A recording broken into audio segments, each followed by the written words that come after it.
What's up, everybody? My name is Scott Waters. Welcome to No Left Metal. It's time for a big edition of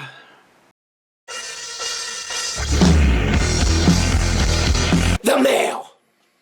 That's right, time for the mail. And as has been the case with my recent videos, my voice is shot. I'm really struggling with this bronchitis. Can't seem to kick it. Going to see the doctor a second time today. Yay. So I wasn't planning on doing any videos today, but I got this giant, super heavy box in the mail. Here it is. When I say it's heavy, it's heavy. I mean, it feels like a box of lead weight. No idea what's in here. It's from my friend Christian. He didn't tell me he was sending anything, so no idea what's in here, but let's get into it. All right. Here we go. All right, well, looks like there's a lot of stuff in this box. Okay, first of all, there is on the top I can't tell exactly what oh, okay. All right, well, first of all, there are 1, 2, 3, 4 laminated passes. For 3 of them are for Van Halen. 1, 2, 3, and then one of them is 1979 New Birth Concert Led Zeppelin pass. Now, obviously, these are not original passes from 1979, 1981, 1980, 1982. Obviously, these are repressings, but they're still really cool looking. There you go. Like I said, I knew none of this stuff was coming. So, second of all, there seems to be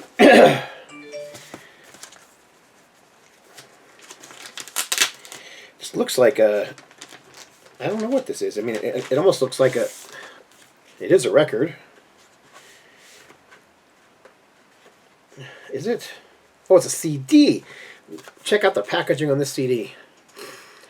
I thought it was a weird size because it was a little oversized for a 7-inch and weight obviously too small for a 10 or 12-inch, but it's a gatefold CD version of the Best of Jimi Hendrix Experience, and the CD is in this little envelope right there, as you see, and then it's got a booklet inside of it, big old fat booklet inside of it with tons of photographs.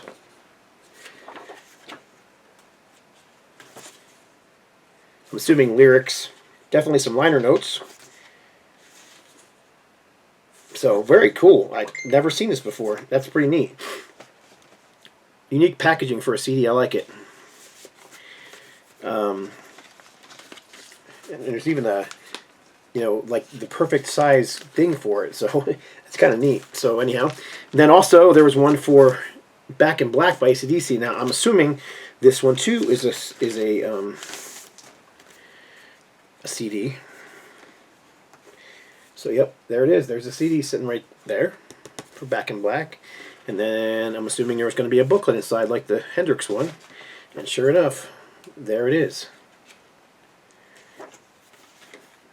Photos, liner notes, all black and white, keeping with the theme, which I like. Brian Johnson there screaming his head off. So there you go. Back in Black.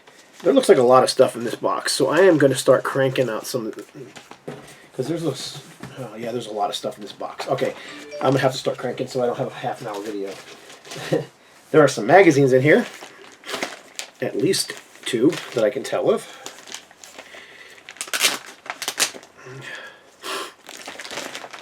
Excuse me if I sniffle or make sick noises, because sick. I've had this there it goes. I've had this sickness for a good almost 4 weeks now, and it just doesn't want to go away. And the coughing gets violent sometimes to the point where my rib cage is killing me. Right now it's killing me. So, oh, there is more than 2. All right, so top of the one is the Live Aid Concert Rolling Stone. So a classic edition of Rolling Stone from 1980, what year is it? 83? Yep, 83. Look at Madonna there. Young. I'm gonna run out of space to put stuff. Put those over there. This is, oh, I love old magazines like this. This is old Circus magazine.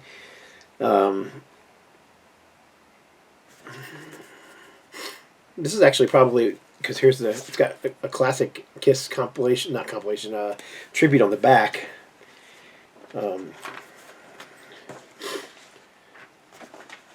Let's see if I can find the published date on here.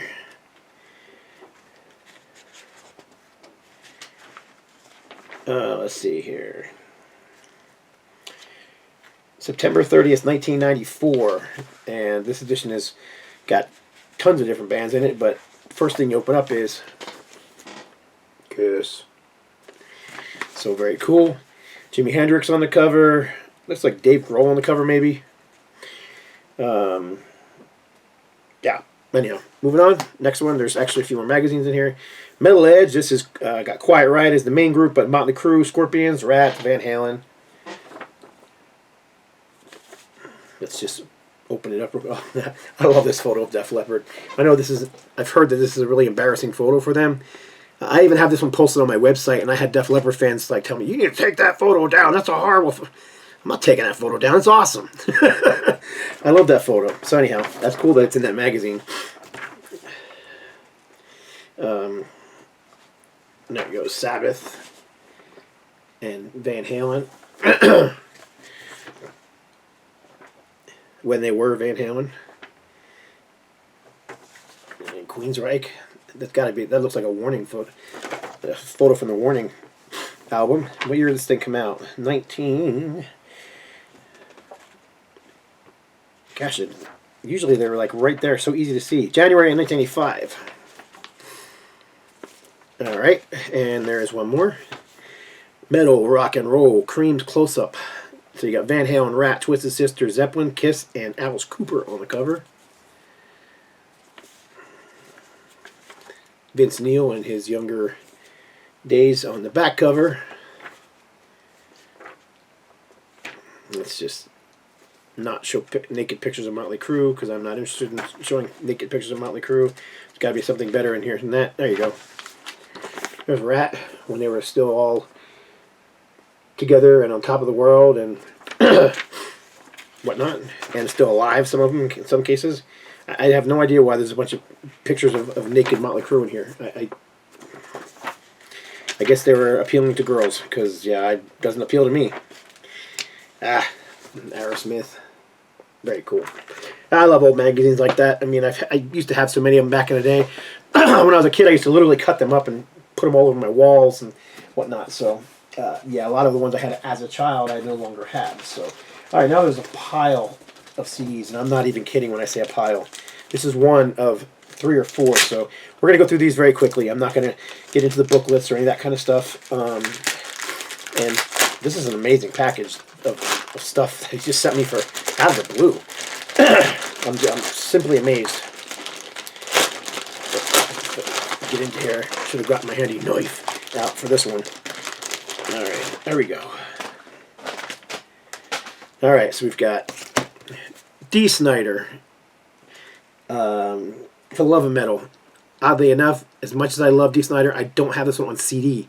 Now, I do have it on vinyl, so I'm not going to lie, but I do not have it on CD. So, this is Let Me Feel the Power, Saxon. This looks to be a 3-disc set. Yep. Two audio CDs and a DVD live performance.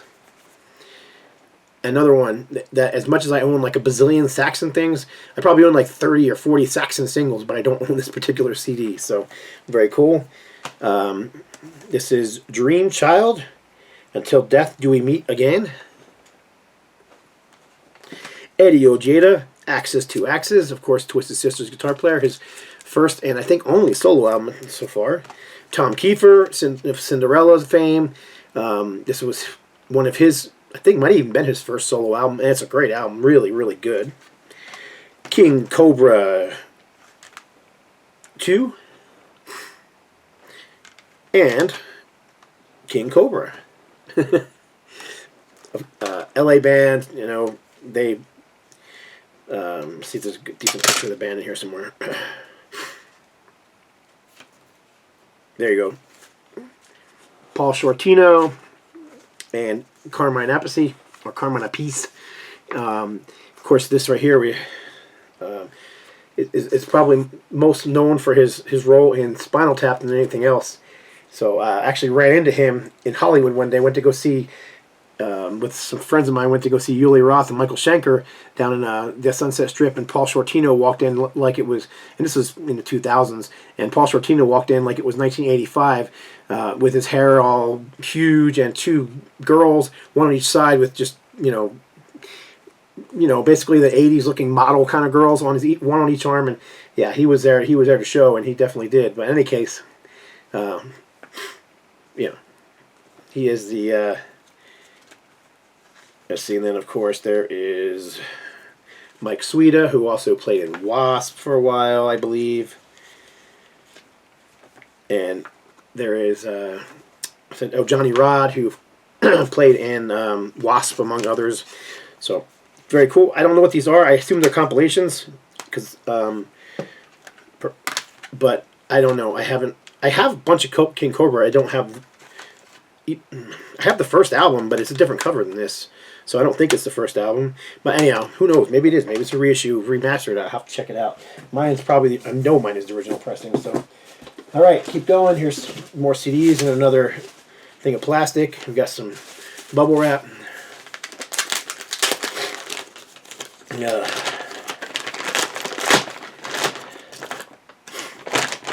I'm doing my best to be smiley and happy because I feel like crap.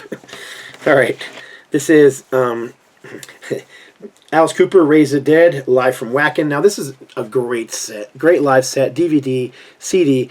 I pre-ordered the vinyl for this when it first came out from Amazon. And then it arrived in the mail, and what I received was this CD. So I got back hold of Amazon. I'm like, hey, I ordered the vinyl for this, not the CD. Okay, send it back. We'll send you the correct thing. So I send it back, and I'm waiting for the correct thing to come. Usually it's here in 2 to 3 days because we've got Prime. So I contact them like, oh, it's out of stock. And then a few weeks later, sorry, we can't get any more in. You will refund your money. Okay, thanks. So, and I've never seen it again since. So I never did get the vinyl copy, and I sent my CD copy back. So there you go. This is Dee Snider, Never Let the Bastards Weigh You Down. This is Crocus, The Long Stick Goes Boom, which is a live album. This is an album I always wanted to dig into more. Now, I really like the first 2 Europe albums. This is Europe, by the way. After that, the next 2 albums, they just didn't really do it for me much. I mean, they're okay. I don't know. I don't never listen to them. I do pull out those first 2, but I've heard a lot of people say, dude, you need to get this one. It's really good. So there it is, and I'm going to check it out. I don't know. I don't think I have this on any format at the moment. So this is Black and Blue. Hell Yeah, which I believe has a different singer on here, if I'm not mistaken. Let's see if it says on here somewhere. You would think it would. Crappy graphics. I hate graphics like that. You can't even... It actually looks better on the screen than I'm looking at you than it does when I'm looking at it here. It's very dark. Let's see here. Vocals, Jamie St. James. Alright, anyhow, Black and Blue. I need to keep going. This is not even close to all of it. Autograph, Missing Tracks. This has got some cool stuff on here. The version of course, everybody knows their track, Turn Up the Radio, or whatever. What was it called? Was it called just Turn Up All Night Long, Heartbreak, Sanctuary, Turn Up the Radio? It's very different on this version than the one that ended up coming out in, even the lyrics are a little different. Even the chorus is a little different. So it's kind of interesting hearing it when you've heard that other one a million times over. Classic album from Helix, Vagabond Bones. Now this one I do have, so this one I will be passing on to somebody in the VC who doesn't have it, friends of mine. I don't ever keep extra copies, especially when they're donated to me like this and people give them to me. No, if I already have it, I usually pass it on to somebody else. So anyhow, this is the special edition version of Aerosmith, Music from Another Dimension. And everybody knows I'm an Aerosmith fanatic. I'm actually wearing an Aerosmith hat today, which is strictly coincidence. But yeah, this is probably my least favorite album, but there's still some tracks I really like on here. And of course, any Aerosmith album, I'm trying really hard on here. But there is a bonus track on... There's a couple bonus tracks on this version that weren't on the original. Shaky Ground. What a great song. Very funky song, kind of like 70s kind of funky song. I think it's a cover. I can't remember. It's been a while since I've looked into it, but that should have been on the album. It's one of the better songs, you know, on the album that wasn't on the album. So really kind of cool. I just think this band was... They just weren't working as a band here. They were all trying to write pop hits and just... I mean, duets with Carrie Underwood. It just wasn't an Aerosmith record for the most part. Best songs on here are the ones that Joe Perry wrote. Tyler's tracks are all American Idol stuff. So this is the Digibook version of Saxon Sacrifice. It's, you know, it's funny. The word sacrifice. I mean, it conjures up different things in my head. But one of the things. I mean, human sacrifice from Vengeance Rising, sacrifice, the atonement of Jesus are the things that come to mind. But musically, the first thing that comes to mind is sacrifice, Motorhead. I don't know why, it just does. So, maybe because I'm also a Motorhead fanatic, I don't know. So, more CDs, if I can get into this plastic. All right. Kiss Rocks Vegas. This is a 3-disc set. Yeah, 3-disc set. 2 CDs and a DVD. Looks like it's still sealed. Never heard this one. Motley Crue, End of the Road, live in Los Angeles. Saxon, Battering Ram. Digibook version of it, which is cool. I have a different version of this, so even though I have that, well, it's actually I have the vinyl version in a box that came with the CD. And it's funny because there's a few times I went to grab it and listen to it. I'm like, oh man, it's up in that box set, and I got to dig the box set down and dig. Nope, that's why I end up not listening to it. So I'll be using this one. And it's a stupid thing, but I've got the shelf way up high up here, and in order to get to anything that's up there, which includes a bunch of box sets, I got to have a ladder. So it just barely ever gets played. I don't have this either. This is Metallica Through the Never.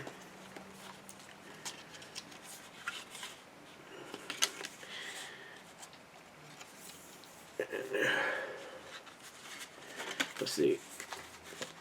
Yeah, I'm not going to take all this stuff out. Y'all know what this is. I mean, it's Metallica. Anybody who doesn't know Metallica has been living under a bridge for the last 40 years. And finally, Rough Cut. And I don't have this one either.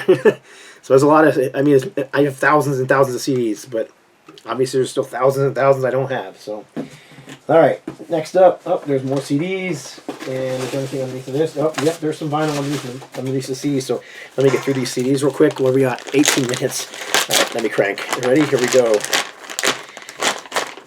And you guys, please feel free to comment on any of these albums I'm showing. This is a great album. This is Udo Steel Factory. I love UDO's stuff. Most of the UDO solo stuff is fantastic, and this is no exception. Really, the only UDO I didn't care for was recent.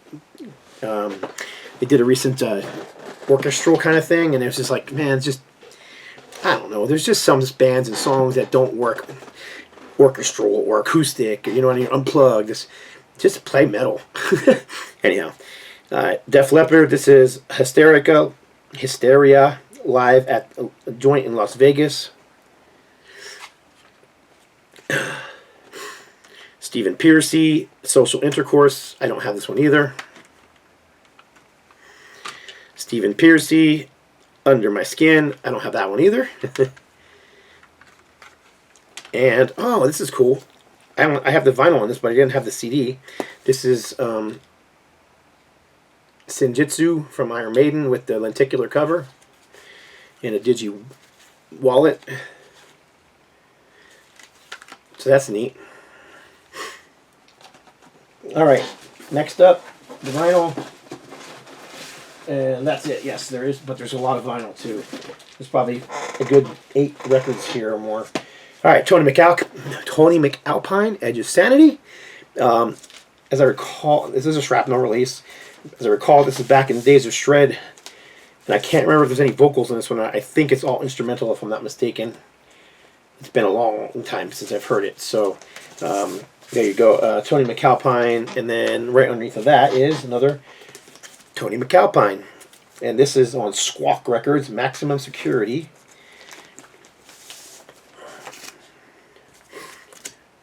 Tony looking all dapper on the back cover. Very cool. Let's see. I'm looking to see if there's any vocalists listed on this thing. I'm thinking this one might be instrumental as well. But yeah, he was a shredder, obviously. And most of the Shrapnel instrumental releases, that's exactly what it was. It was that, you know, guitar shred stuff. And I mean, I grew up with it, so I like a lot of it. What can I say?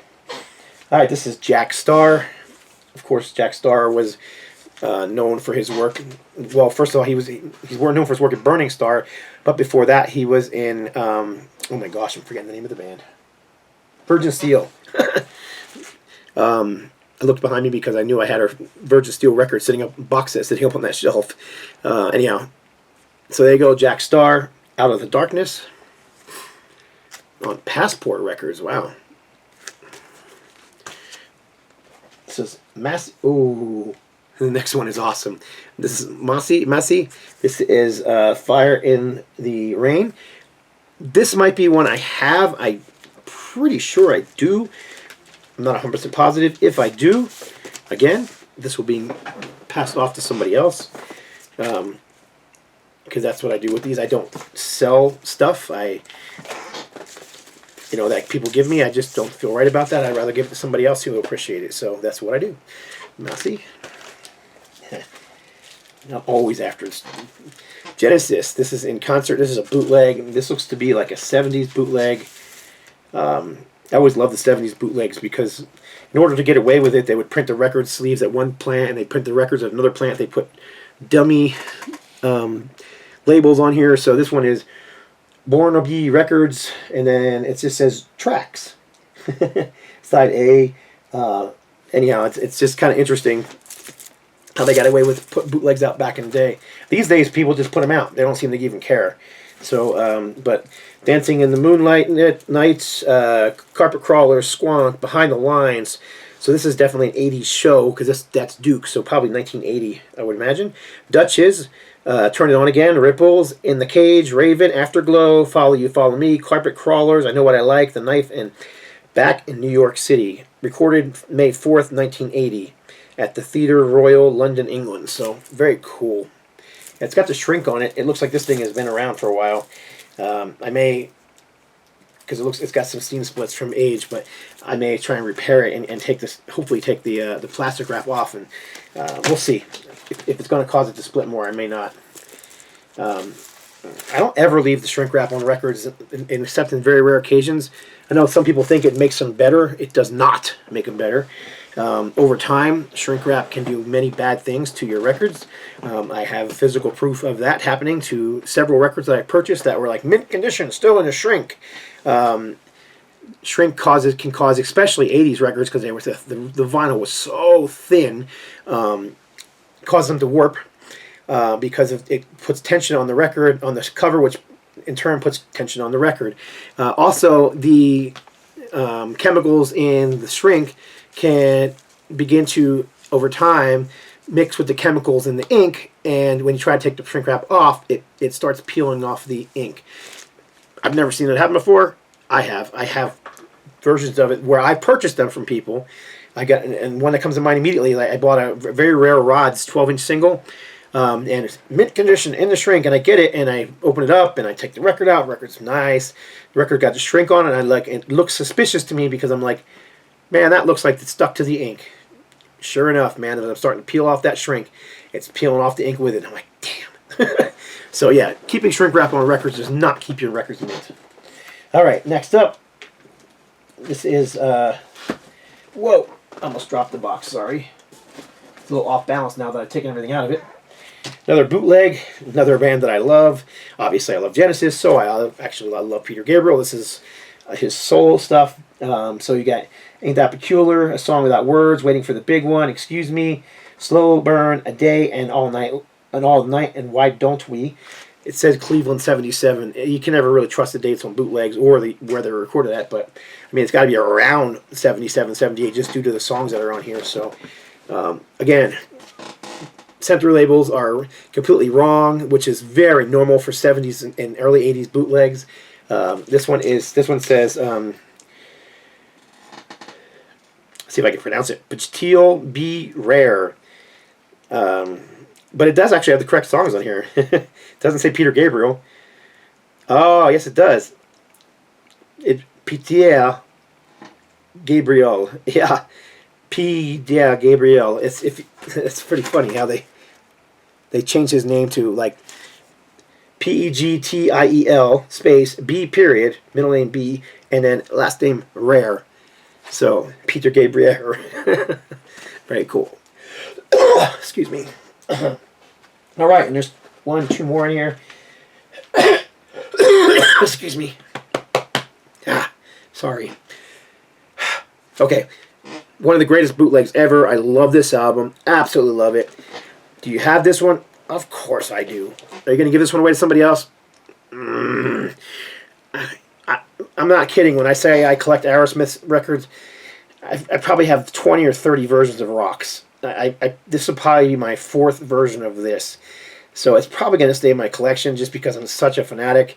But you never know. I've got lots of friends who are also Aerosmith fans, so I may pass it on. And then finally, this looks to be, yeah, I think this is a King Crimson bootleg. It doesn't actually say King Crimson on it, but I mean, it looks like a King Crimson album. It's got pictures of the King Crimson guys on there. So, whoa. Record fell. Box fell, but it's empty now anyhow. But Robert Fripp. I mean, it could be a Robert Fripp's solo album too, but I don't know because I don't know this one at all. Recorded in 1981 and 82 on Fridays. Robert Fripp, Tony Levin, Bill Bruford. That sounds to me like King Crimson. I got to look into this one a little more. If anybody else knows anything about this, and Christian, you can send me messages and let me know more about this. I'd love to hear it. Again, there's nothing on the center labels, which is another common thing for old 70s and early 80s bootlegs. So I'm looking forward to checking this one out. I'm hoping the sound is good. Sometimes bootlegs are, sound crappy. I've got some great ones though. This one sounds great. So there you go. So that's my surprise box in the mail from Christian. Christian, thank you so much. I very, very appreciate it. That's it. Leave a message below. I'll get back to you as soon as I can. I love hearing from all you, and give a thumbs up, subscribe, all that YouTube stuff, and that's it. God bless. Stay strong.